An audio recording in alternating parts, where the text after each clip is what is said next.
Mais justement, si on revient sur la Guadeloupe, les Antilles, est-ce que justement par rapport aux habitations, est-ce il y a eu des points d'évolution du coup? Est-ce que là-dessus on a pris en compte ce qui s'était passé pour essayer d'agir mieux, de construire mieux? Il y a aussi cette réflexion de finalement, ça se casse, mais il y a aussi cette réflexion de oh, on reconstruit.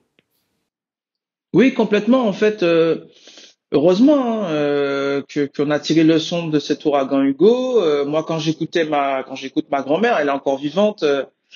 Le cyclone Inès, cyclone 28. Il y a eu des cyclones qui ont eu des occurrences faibles et donc 89, c'est vraiment avec Hugo l'ouragan qui a marqué une génération.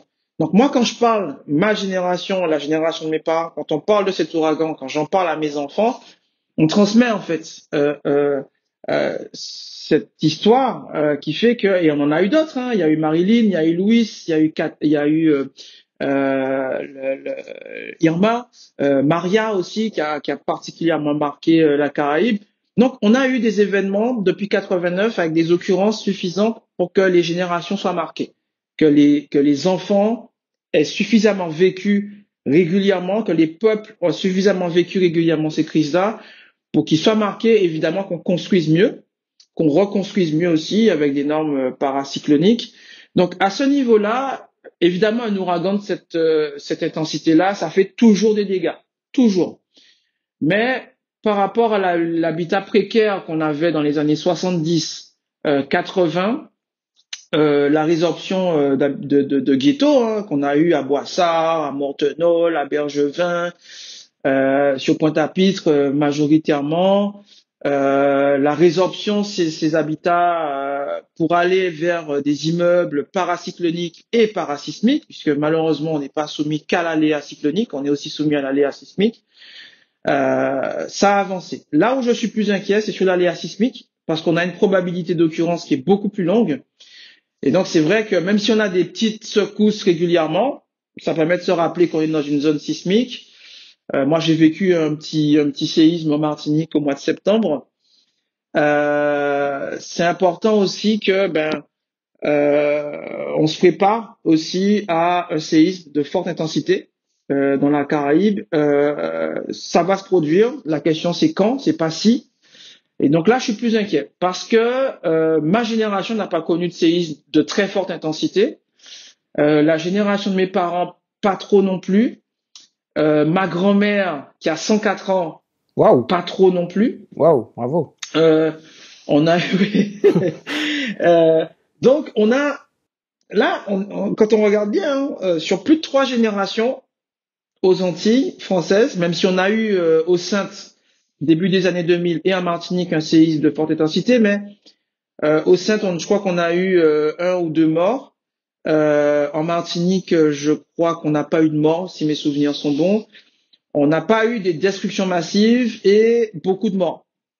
Donc, que ce soit sur la sécurité des biens et la sécurité des personnes, on n'a pas dans la mémoire collective un grand séisme comme au 19e siècle qui a rasé pratiquement Pointe-à-Pitre et qui va se reproduire.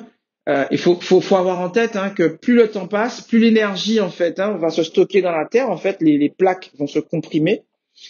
Et on est sur les mêmes phénomènes qui touchent le Japon. Hein, c'est que cette énergie, au bout d'un moment, les plaques il y avoir un point de rupture.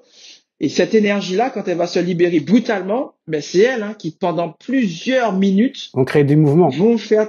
Voilà. Et donc, faut imaginer, c'est long, hein. C'est long. Quelques dizaines de secondes déjà. Une dizaine de secondes, c'est long. Quelques dizaines de secondes, c'est long. Plusieurs minutes, quand on regarde ce qui s'est passé au 1er janvier, là, au Japon, c'est très long. Ça impacte fortement les infrastructures routières, les ouvrages d'art, les constructions.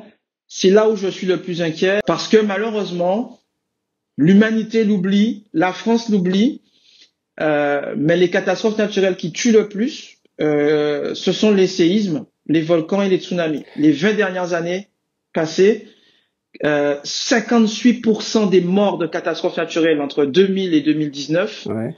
ce sont des tsunamis, des séismes ou des volcans. 83% des morts de l'année dernière, et si on prend une période plus restreinte, 83% des morts de catastrophes naturelles l'année dernière, c'est pas le réchauffement climatique, même si il y a aussi des morts à cause du réchauffement climatique. 83% des personnes qui sont décédées de catastrophes naturelles l'année dernière, en 2023, ce sont des séismes. Mais, on doit mettre...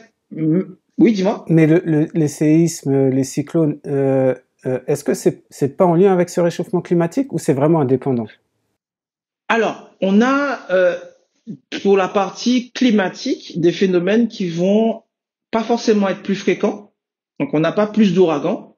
Et parfois, dans certaines zones, il faut avoir en tête que ce réchauffement-là, il n'est pas homogène partout.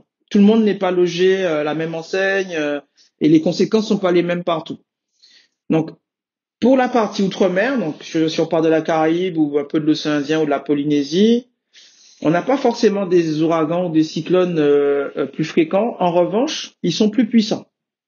Ça, c'est pas une bonne nouvelle parce que ça veut dire que les normes auxquelles on a pensé il y a 10, 15, 20 ans, c'est obsolète. Et même si on croit pas, non, c'est pas qu'elles sont obsolètes, c'est qu'elles vont être mises à l'épreuve. Il va falloir peut-être renforcer. Non, il faut qu'on les respecte, mais il va falloir peut-être d'ici 15, 20, 30, 50 ans les renforcer. Ça, c'est la première chose. Ou avoir des habitats collectifs où on va pouvoir s'abriter si les maisons sont pas assez solides. Ça, c'est des choses auxquelles il va falloir penser. Donc, moi, ce que je dis souvent aux gens, même si vous croyez pas au réchauffement climatique, c'est une opinion qui n'est pas factuelle, mais imaginons que que vous n'y croyez pas. Quand on voit les phénomènes auxquels on est confronté, on est obligé d'agir. Enfin, si mes parents n'avaient pas barricadé leur maison en 89, pas sûr que je sois là en train de parler aujourd'hui. Si Bellal, les Réunionnais ne s'étaient pas organisés, s'étaient pas confinés, si le préfet n'avait pas demandé à ce que la population soit confinée pour Bellal, le cyclone qui a touché l'île de la Réunion, on aurait eu plus de victimes. Donc, quel que soit ce que l'on pense de tout ça, moi, ma question et ma mission en permanence, c'est toujours qu'est-ce que vous faites pour vous préparer si ça arrive? Et comme ça arrive pas forcément plus souvent, mais que c'est plus puissant, eh ben, on doit encore être mieux préparé que l'étaient nos anciens. Donc, finalement, là, le point qui est extrêmement important, c'est comme finalement des alertes incendies, mais qui sont quand même beaucoup plus importants, où il faut vraiment avoir des réflexes pour se préparer au cas où. C'est ça. Surtout quand, en fait, ce que j'ai appris ces 14 dernières années sur ces sujets-là, c'est que quand on prépare sa famille, la cellule familiale, c'est le premier refuge. Quand on a des enfants, quand on est un père, une mère de famille, quand on est un chef de famille, on doit protéger les personnes de sa famille, encore plus les personnes les plus vulnérables. Moi, je pense à mes anciens. Ma grand-mère aujourd'hui vit dans ma maison, elle vit dans ma chambre aujourd'hui chez mes parents, parce que mes parents prennent soin et ils le peuvent encore. Ils prennent soin de ma grand-mère. Moi, en tant que père, je dois prendre soin de mes enfants. Donc, je leur offre un toit qui leur permet d'étudier, d'être en sécurité, à l'abri des éléments, et ils sont pas dehors. Voilà, c'est dans cette réflexion globale là qu'on doit intégrer la prévention pour la sécurité des personnes les plus vulnérables. Quand on parle à l'échelle familiale, c'est la première cellule qui protège. La deuxième cellule qui protège, c'est les voisins.